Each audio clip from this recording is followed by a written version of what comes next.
সকাল থেকে ভারী বর্ষণের পরও দ্বিতীয় দিনের মতো অনশন কার্যক্রম চালিয়ে যাচ্ছে তথ্য আভা প্রকল্পের দ্বিতীয় পর্যায়ের ভুক্তভোগীরা।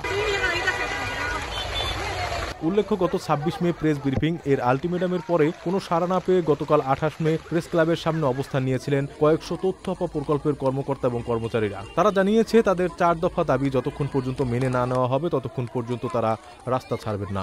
এছাড়াও তারা আরও জানিয়েছেন কোনো সাড়া না পাওয়া গেলে পরবর্তীতে যমুনার রাস্তা ব্লকের কর্মসূচি অংশগ্রহণ করবেন তারা।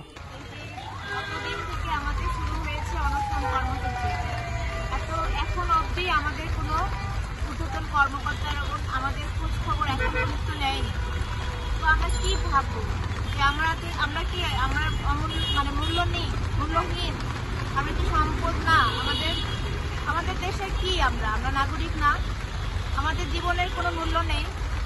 আমাদেরকে বলা হয় যে আমরা যতবার গিয়েছি, আমরা সকল মন্ত্রণালয়ে দাঁড়ে দাঁড়ে ঘুরেছি, আমরা সকল উপদেষ্টার দপ্তর ঘুরেছি, আমরা সচিব স্যারদের দপ্তর ঘুরেছি, অনেক বার স্মারকলিপি দিয়েছি, কিন্তু আমাদেরকে বলা হয়েছে আমাদের থেকেও অনেক বড় ইস্যু আছে দেশে, আমাদের থেকেও অনেক বড় গুরুত্বপূর্ণ ইস্যু আছে।